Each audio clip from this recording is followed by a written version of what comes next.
Okay. Okay.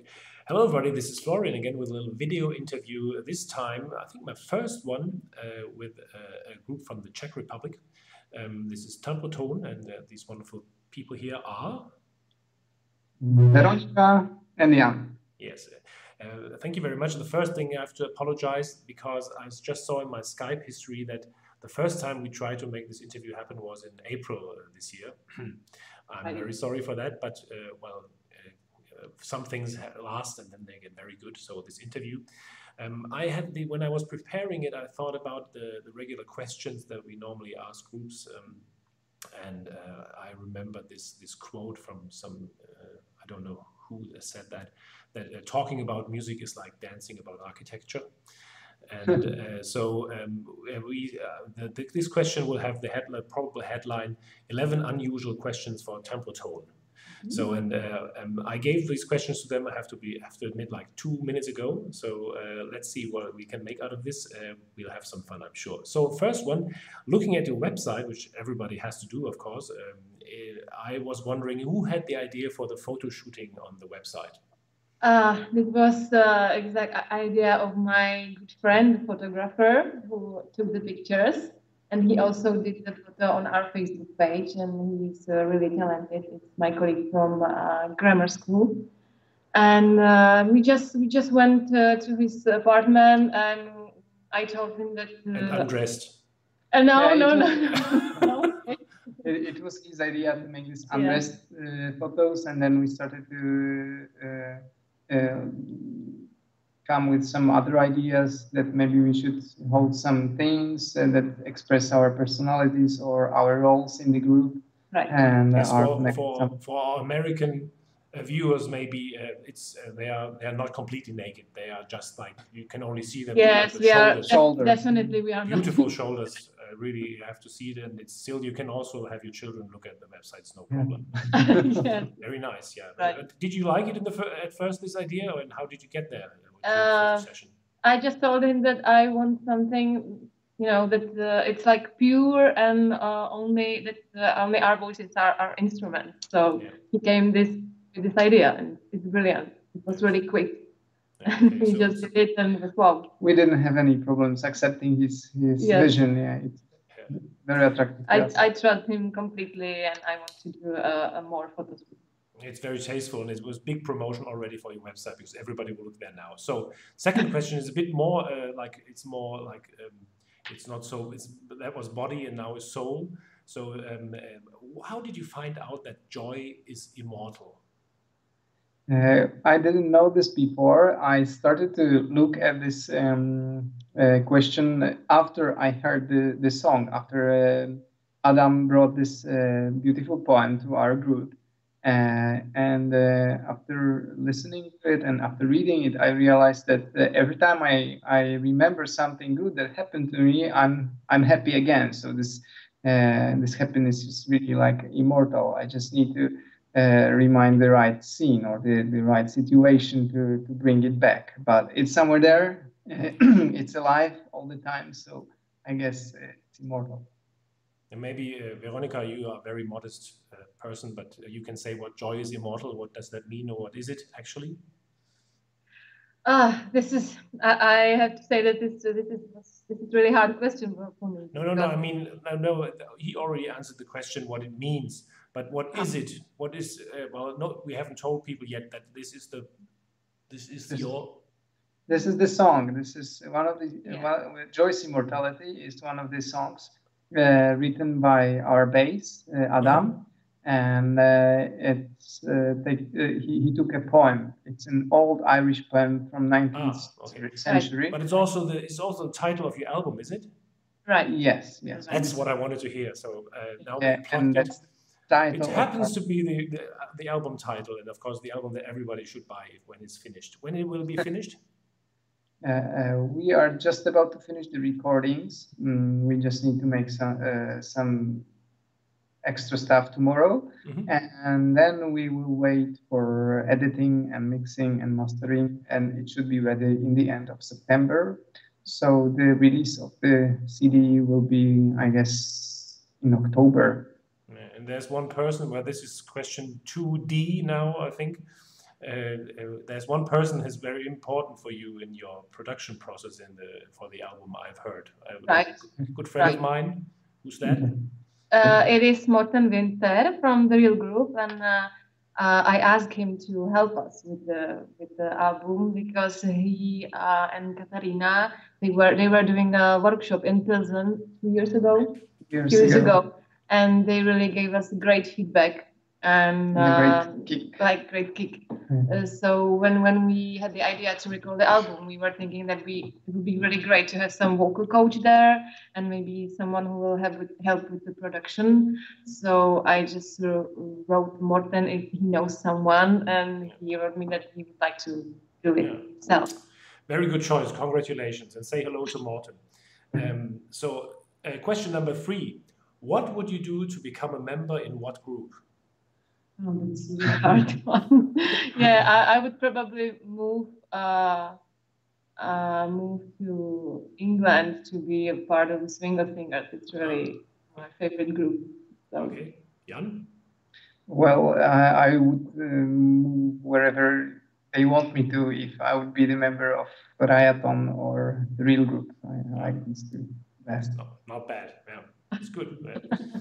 So number 4. Or to Australia. Yeah, okay, good choice. So question number 4: what makes your group Timbre Tone particularly Czech?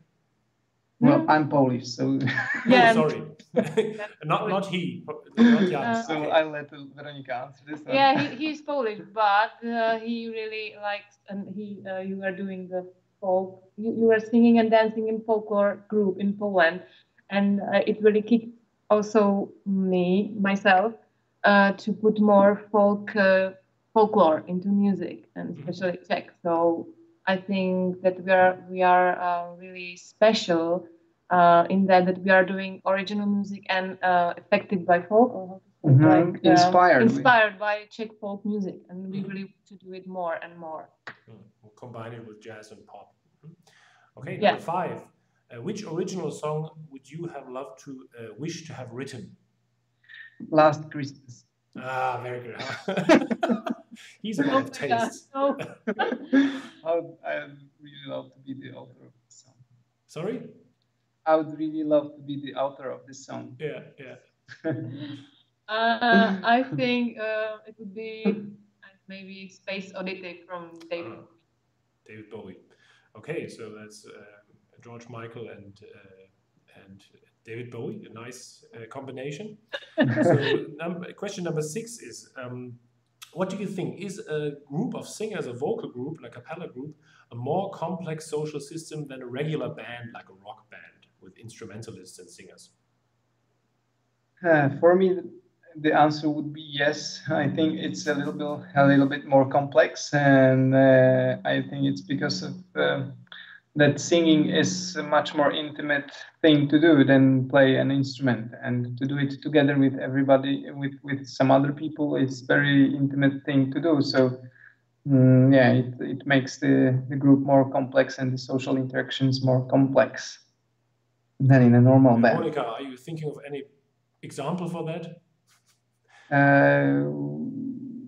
When it comes to technique, for example, discussing technique, it's something that you need to show very closely, or actually touch each other, because otherwise it's impossible to understand.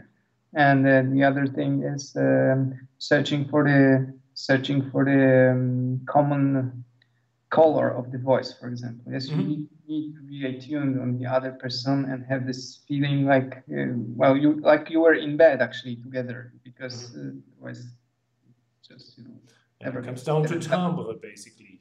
That's very important here. So thank you. So the next one is very different again. I just brainstormed this. What's your favorite sport and why? And how could you combine this with future Timbre Tone songs?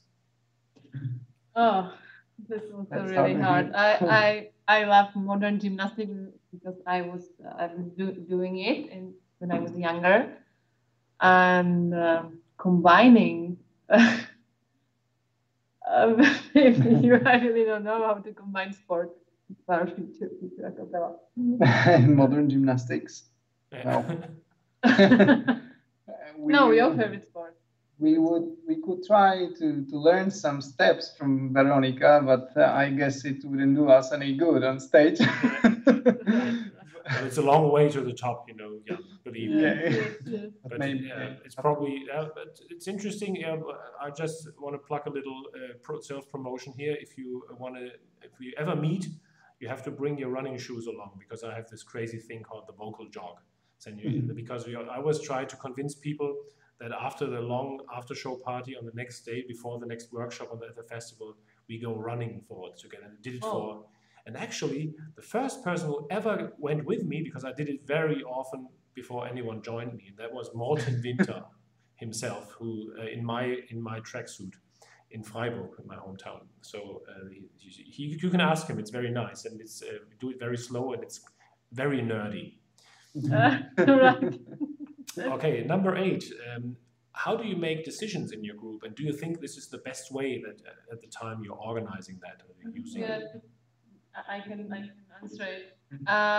We had it was a process in Timbre Tone that when we get together, I wanted to that I founded the group, and I wanted everybody has equal right and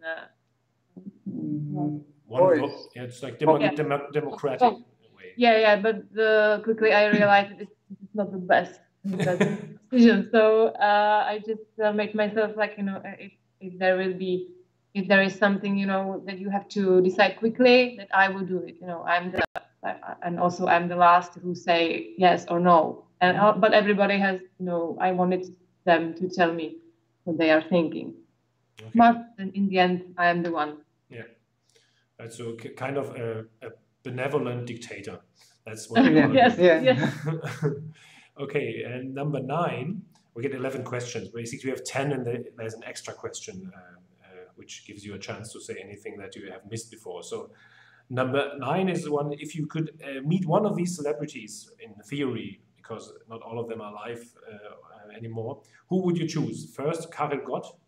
Is he famous in the Czech Republic? Yeah, the most famous. Does he sing Biene Maya too? Like the Biene Maya, the bee? Yes, he sang. I thought this is always only in Germany, but he's really. Number 1 is Karel Gott. Sorry, number 2 is Václav. Oh, I probably pronounce it wrong. Václav Havel. Mm-hmm. Right. And Tomáš Růžický. He's by the way, he's a football player. Yes, because Janek is also a football player. Football, yes, but I think Lewandowski probably. Yeah, yes. For me, it would be Václav Havel, I think, because it would be the most inspiring conversation, and he has the best sense of humor. Yes. I actually met Karel Gott once when I was a kid, when I was singing with the choir, and but it would be also Václav Havel for sure. It's obvious. It's obvious, but it was interesting for me if you know these. But of course you know Havel, but the other ones I was not sure if sometimes you have these stereotypes that someone is famous from a country and that nobody knows him there because it's only for example, that Modern Talking is very famous in Russia, for example. I don't know. So number 10 is, what was your funniest moment? Finally, a musical question. What was your funniest moment while being on stage or on tour? I know your funniest question. Did I say question? The funniest moment, the funniest moment on tour or on stage. A couple of them, and the 2 I remember best is once when we were singing and Ondra, our baritone, was holding his microphone and he was speaking between the songs, and suddenly the cable from the microphone just popped out. Mm-hmm. It's really some magic. Really, it went like, and it was really funny, and he didn't know what to do, and his reaction was even more funny because he was just standing and looking and staring at the microphone, not knowing what just happened. And we have a couple of photos. And the best thing is that this genius photographer that took the photo on our webpage was there on this concert, and he was quick enough to catch this on the photo. This very moment of this like when the cable was flying away. and it's a brilliant photo, and we will definitely send it over to you. And the other moment I remember is there is a passage in this song Joy's Immortality when I'm singing a solo, and it says, "The love bedrunken nightingale would sing their mating song," and I mixed the words and I sang, "The would be drunken nightingale." Right. And we all just started to laugh in the middle of the song. Great. How about you, Veronica? Anything special that happened to you? I don't remember really. These two moments, Yeah. I remember the most. Okay. Okay, thank you very much. There's one extra question. I think we learned a lot about your group anyway, although we didn't really talk about it. Everybody can check it out. And there's this extra question now because, of course, you should be able to say something about your group, at least what is coming in the future, and where are you going, and about the new album maybe, and what your Facebook is, and so on. Maybe I'll get 2 minutes to plug everything in and to self-promote yourself. Okay, so we are now up to recording our first CD, and the whole CD is made of our original songs. It's called Joy's Immortality, and we are running a crowdfunding page.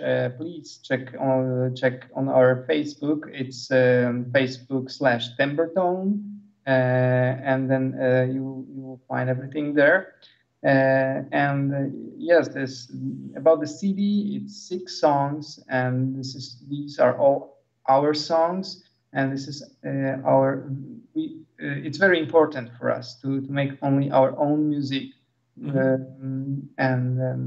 We love nature, so the songs mostly are about this complex relation between human and nature. Yes, and I guess that's all I want to say. And definitely we will keep on this. We will stay on this way. We will, even if it's bad for us, we will keep doing our own music. That's our religion. Great. Yeah, it sounds like a real determination. It's great, and like up and coming from Prague, from the Czech Republic, Timbre Tone. Thank you very much, Jan, and thank you very much, Veronica. Say hello to the other members and to Martin if you meet him next time. And well, thank you very much for watching this. This is quite a long interview, 17 minutes. Well done, viewers. Thank you very much, and well, hopefully we'll all meet in person at some festival or concert. Definitely. I'm sure. I'm sure. Thank you very much. Have a nice evening. Bye-bye. You too. Bye-bye. Bye.